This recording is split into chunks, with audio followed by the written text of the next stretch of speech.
should have left the moment the storm began. A deep, unnerving moan that seemed as though it were coming from the earth itself was carried by the wind as it moaned through the gaps in the old farmhouse. As though pleading to be allowed inside, it shook the glass. The electricity went off after flickering once, then twice, leaving the home completely dark. With my heart racing, I stood at the window and gazed out at the barn, which was barely illuminated by the fading light from the house. In the lightning's brief flash, I saw something move, a shadow darting across the barn door. And then I heard it, a sound I can never forget. The slow, deliberate scraping of metal against wood. Breath stuck in my throat as I clutched the broken teacup. This cup was one I had seen previously, but it had not cracked until now. There was no longer any power. My cell phone had died, and inside the barn was something. It was too late. I had already stayed too long. The house had chosen me. It started with the teacup. After just 1 week at the farmhouse, I started to feel a little strange. I initially put it down to stress because it was such a big adjustment to go from the busy city to the eerie seclusion of the Scottish Highlands. The farmhouse had been abandoned for many years, a desolate remnant on the periphery of the community, and I was eager for the tranquility. That is, I believed. I had to escape from all of it. I was out of breath in the city after my mother died. Memories of her vacant living room chair and the unopened letters she had left behind followed me everywhere I looked. The farmhouse looked like the ideal haven, a place where I could at last clear my head.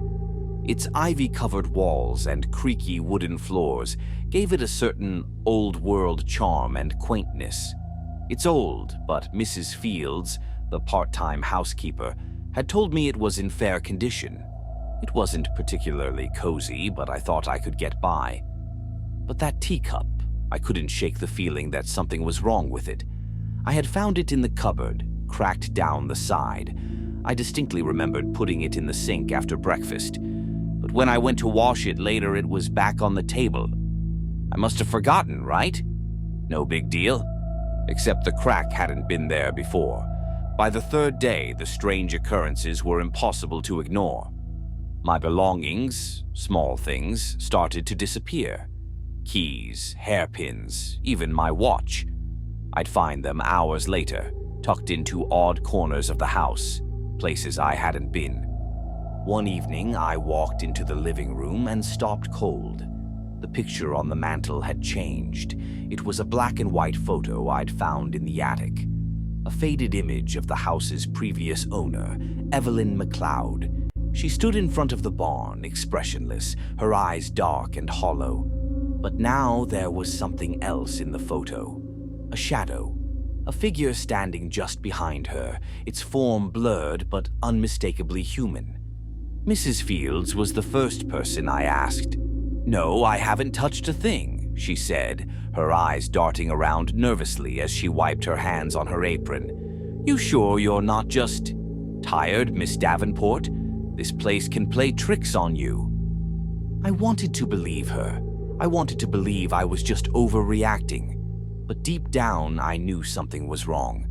The house was too quiet, even during the day. There was an unnatural stillness to it, as though the walls themselves were holding their breath. The first time I heard the sound, I thought it was the wind. A low, guttural groan, like the earth shifting beneath the house. It came from the direction of the barn. I stood by the window, staring out at the weather-beaten structure as rain lashed against the glass. There was something about that barn. I hadn't set foot inside since moving in. Every time I passed it, I felt an icy chill creeping up my spine. That night, the power went out. The storm outside grew stronger, the wind howling through the trees, battering the old farmhouse. I fumbled for the flashlight in the kitchen drawer, heart racing as the darkness closed in around me. And then I heard it again. That scraping sound, slow, deliberate, metal against wood. I grabbed my coat and headed for the barn, my breath shallow and my hands shaking. I needed to know. I needed to see. The door creaked open, revealing the cold, dark interior of the barn. The beam of my flashlight sliced through the shadows, illuminating old tools and rusted farm equipment. Everything was covered in a thin layer of dust, untouched for years, or so it seemed. As I moved deeper inside, the scraping noise grew louder. My heart pounded in my ears as the light landed on something in the far corner, a figure. I froze. It was a man hunched over, his back to me. He wore an old coat, tattered and soaked from the rain, his hands working methodically at something on the floor. "Hello?" I called out, my voice barely more than a whisper. He didn't move. I took a step closer. "Who are you? What are you doing here?" Slowly, the man turned. But his face, it wasn't a face. It was a hollow, gaping void where eyes, nose, and mouth should have been. I stumbled back, dropping the flashlight. The barn plunged into darkness, and I heard the scraping again, this time right behind me. I don't remember how I got back to the house. I must have run, though my legs felt like lead beneath me. Once inside, I locked every door, every window, but I knew it wouldn't keep me safe. Something was in the house. Something had always been in the house. I searched through the old papers I had found in the attic, documents and letters belonging to Evelyn McLeod. There were rumors about her, whispers of strange rituals and disappearances. She had been obsessed with the idea of crossing over into another realm, of communing with spirits. The last letter I found was addressed to no one, scrawled in a frantic, trembling hand. "The house has claimed me. There is no escape. I must accept my fate, or it will never end." I fought harder than I ever thought I could. But the house always wins. I can feel it now, the slow unraveling of my mind. My belongings are no longer my own. My thoughts are no longer my own. I've stopped fighting because I know now it's futile. I'm part of the house now, just like Evelyn, just like all the others. I've accepted my role, and in doing so, I've ensured the cycle will continue. The house will find another, and it will claim them too. When I first entered Asilo San Michele, I felt it. An unseen presence that coiled around my spine, whispering promises I couldn't yet hear. The wind howled through the shattered windows, rattling loose boards like a distant, unholy chant.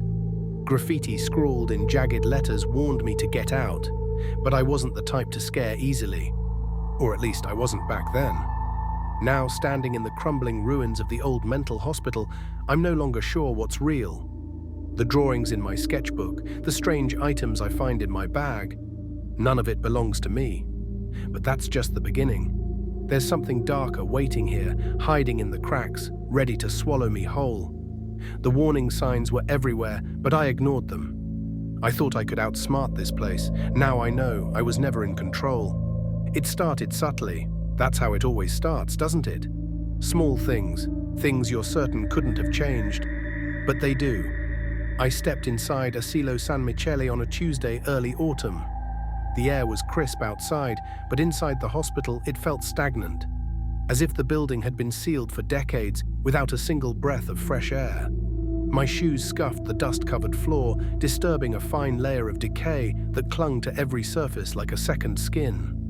Above me, cracked skylights let in slivers of pale light, casting eerie, angular shadows that seemed to move when I wasn't looking directly at them. I was there on a job, restoration. The irony wasn't lost on me, restoring something that probably deserved to be left forgotten. Still, Asilo San Michele was a significant architectural piece in its time, and as an architect, I couldn't help but see the potential hidden beneath the grime. The client, a private developer looking to turn the site into high-end apartments, had contacted me with a simple request: assess the damage, provide recommendations, and map out the potential restoration. Straightforward enough, at least it should have been. My first few days in the hospital were spent mapping out the building's layout, marking areas where the structure was too damaged to be salvaged. I had Marta with me, a local cleaning woman hired by the developer to keep the place tidy while I worked. She wasn't much for conversation, and when she did speak, it was in clipped, cryptic phrases. "It's just a building," I had told her when I saw the uneasy glances she cast at the darkened hallways.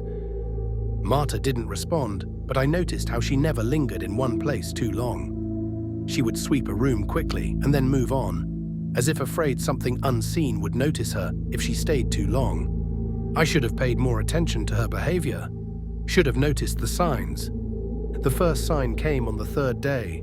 I had left my sketchbook in one of the hospital's old offices, a place I had set up as a temporary workstation. When I returned the next morning, the sketchbook was open to a page I hadn't drawn. A woman's face stared back at me, gaunt, hollow-eyed, her mouth twisted into a grotesque silent scream. Her hair was a tangled mess, and her eyes, sunken and dark, seemed to follow me as I flipped through the pages. I couldn't remember drawing it. In fact, I was sure I hadn't. But the style was mine, my lines, my shading, my hand. It wasn't the first time I'd let my mind wander while sketching. Maybe I had drawn it late the previous night and forgotten. At least that's what I told myself. But when I tried to recall that night, my memory was a blur. A fog seemed to settle over my thoughts whenever I tried to pin down the details. I brushed it off as fatigue. The hospital was taking its toll on me, mentally and physically. I just needed a break, I thought. A day off, maybe a night out in Florence to clear my head. But I didn't take that break. Instead, I stayed working late into the night, determined to finish the assessment as quickly as possible. The second sign came a few days later. I had left my keys on a table in one of the hospital's old common rooms while I measured the dimensions of the walls. When I went to retrieve them, they were gone. At first, I assumed I had simply misplaced them. I spent nearly an hour searching, retracing my steps from room to room, but the keys were nowhere to be found. Frustrated, I decided to take a break, figuring they would turn up eventually. And they did, later that afternoon, hanging from a nail on the opposite side of the hospital, in a room I hadn't even entered that day. What was stranger was the small metal charm now attached to my keyring. A tiny, twisted figure, something resembling a human form but distorted, its limbs elongated and bent at unnatural angles. I had never seen it before. I asked Marta if she had found the keys and moved them, but she just shook her head, her lips pressed into a tight line. "You need to be careful," she muttered under her breath as she swept the floor. "Careful of what?" I asked, but she didn't answer. The days passed, and the changes around me became harder to ignore. Objects didn't just move anymore, they disappeared. My measuring tape, a folder full of notes, even my phone vanished, only to reappear hours later in places I was certain I hadn't been. My sketchbook, once a refuge for my thoughts, now filled itself with drawings I couldn't remember making. Sketches of twisted figures, faces contorted in agony, rooms that didn't exist. Marta grew more distant, her gaze avoiding mine whenever I tried to talk to her about what was happening. Her silence frustrated me, but a part of me was also afraid of what she might say if she did open up. By the second week, my sleep became fragmented, filled with nightmares of the hospital swallowing me whole, its walls closing in, the faces from my sketches whispering to me in a language I couldn't understand. I woke up drenched in sweat, my heart racing, unable to shake the feeling that I wasn't alone in my room. One evening, after Marta had left for the day, I found myself standing in one of the hospital's long-abandoned patient rooms, staring at the cracked mirror on the wall. The reflection that stared back at me wasn't my own. The woman from my sketchbook, her hollow eyes wide with terror, stared at me through the glass. I blinked, and she was gone. My pulse raced, and I backed out of the room, slamming the door shut behind me. My hands trembled as I fumbled for my phone, desperate to call someone. Anyone. But when I looked down at the screen, it wasn't my phone. It was a weathered, leather-bound journal. I didn't recognize it, but I couldn't stop myself from opening it. Inside, the pages were filled with sketches of the hospital, of the twisted figures that now haunted my dreams. And at the bottom of each page, in tiny, spidery handwriting, was a name. Sylvia Morgan. My sister's name. Reality began to fray after that. The walls of the hospital seemed to pulse and breathe, as if they were alive, shifting whenever I looked away. The graffiti I had seen when I first arrived now spelled out phrases I couldn't ignore. "You're next. Leave before it takes you. But the door was locked. I hadn't locked it, but somehow I couldn't leave. Marta stopped coming after that. No one answered my calls for help. I was trapped. Then the whispers started. They weren't human. They didn't belong to the living. And I realized too late that I wasn't just seeing the hospital's ghosts. I was becoming one of them. I woke up to the sound of whispering. It wasn't a human voice, but something lower, like the rustling of dead leaves or the scrape of branches against a window pane. At first, I thought it was the wind, or perhaps a dream I hadn't fully shaken off. But then I saw the journal on my desk. The pages fluttered in a breeze I couldn't feel. When I picked it up, the ink I had written just the night before had bled into something else. Something I hadn't written. Help me. Those words were not mine. As I turned each page, my own thoughts, my own words, were slowly being overwritten by the same desperate plea, repeated again and again. A scream caught in my throat, my heart pounding in my ears. This was only the beginning. I had no idea how deep I had already fallen. Hearthgrove wasn't just a village lost to time. It was a trap, a labyrinth of memory, and I was its latest prisoner. I moved to Hearthgrove for peace. After 30 years of chasing stories, unearthing truths that left me sleepless for nights on end, I was ready to retire somewhere quiet. The village seemed perfect at first, quaint, tucked away in the highlands, a place where the world couldn't find me. But as the days stretched into weeks, I began to notice things. Small things. Things that made my stomach tighten for reasons I couldn't explain. It started with my journal. I've always been meticulous, writing down the events of each day, capturing my thoughts like breadcrumbs. But one morning, as I flipped through the pages, a date was missing. October 11th, completely gone, not crossed out, not smudged, just gone, as if it had never existed. I brushed it off. Old age, perhaps, or exhaustion. But then other things began to happen. A letter opener that sat on my desk, an old silver piece, a gift from my late wife, had an inscription on it that I knew hadn't been there before. To serve the forgotten. My heart raced, but I convinced myself that maybe I had just never noticed it. Then my photographs. I had framed a few to make the house feel more like home. One evening, as the sun bled through the window, I noticed something that made my skin crawl. The faces of my family. My daughter, my wife, my brother. They were fading, the edges of their forms smudged, as though they had been dipped in water and left to dry. It wasn't just my belongings. The village itself had a way of shifting when I wasn't looking. A house that I swore was at the corner of the street would be gone the next day, replaced by a stretch of open field or an old stone wall. The villagers, well, they didn't seem to notice anything was wrong. But their eyes lingered on me just a little too long. Their smiles, stretched and strange, never quite reached their eyes. Miss Darby was the closest thing I had to a friend in Hearthgrove. She'd been hired by the estate agent to help around the house, cleaning, cooking, making sure an old man like me didn't fall down the stairs. At first, she seemed kind enough, always humming under her breath, moving with an efficiency that made me feel a bit useless. But there was something off about her. It wasn't anything I could put my finger on until one particular evening. "Miss Darby," I called as I entered the kitchen, "did you move my journal?" She didn't look up from the sink, where she was scrubbing a plate far too hard. "No, Mr. Reed, I haven't touched your things. Why would I?" Her voice was smooth, almost too smooth, like a practiced lie. "I know I left it on the desk, but now it's on the dining table, and there are pages missing." She turned to me then, her face impassive.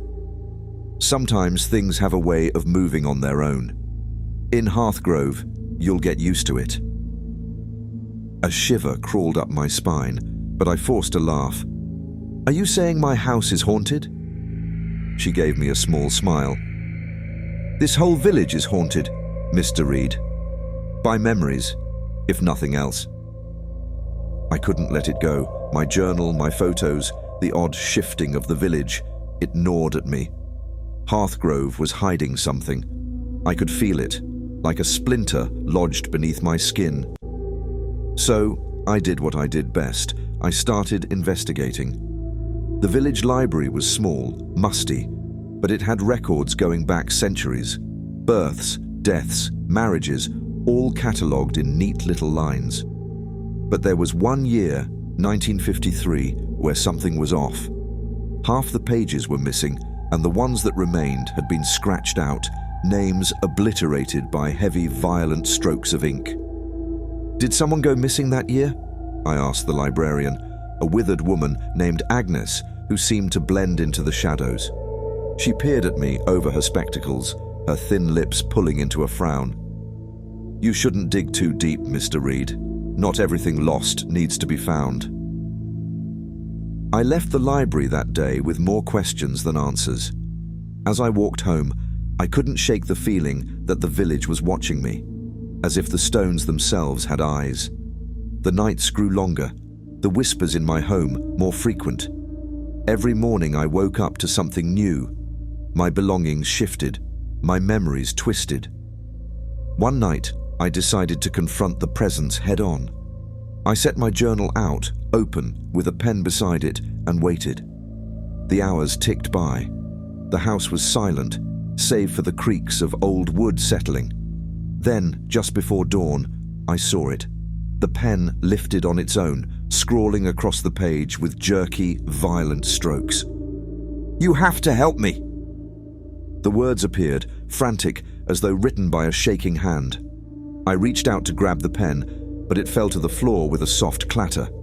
My heart was pounding. I couldn't deny it any longer. Something was in my house. Something that wasn't me. I began to lose track of time. My days blurred into nights, my memories muddied. I'd find myself standing in rooms I didn't remember entering, holding objects I didn't recall picking up. Miss Darby watched me closely, her eyes dark and knowing, but she never said a word. The more I tried to remember, the more I forgot. Faces of loved ones I cherished became strangers. My wife's laugh, my daughter's smile, they were slipping away, replaced by cold, hollow whispers. The village seemed to shrink, its streets twisting like a maze. No matter where I walked, I always ended up back at my front door. The truth hit me one cold, misty morning. I was sitting at my desk, staring at my journal, the pages filled with scrawls I didn't recognize. And then it dawned on me. This wasn't my life. The village, my memories, even Miss Darby, they were all part of a lie. A web of illusions spun by something far older than Hearthgrove itself. The haunt wasn't just twisting my memories, it was consuming me. I tried to leave that day, to walk out of the village and never look back. But the further I went, the less I recognized. The fields stretched into infinity, the sky darkened, and the road vanished beneath my feet. Now, I sit here, pen in hand, knowing that this will be my last entry. My thoughts aren't my own anymore. The village has taken them, twisted them, turned my past into something unrecognizable. The haunt has won. I glance at my reflection in the window, but the face staring back isn't mine. It never was. Thank you for joining me in this journey through the shadows. Your presence makes the darkness a little less daunting. If you enjoyed this chilling tale, don't forget to like, subscribe, and share your thoughts in the comments below. Until next time, stay safe and keep your lights on. You never know what might be lurking in the dark.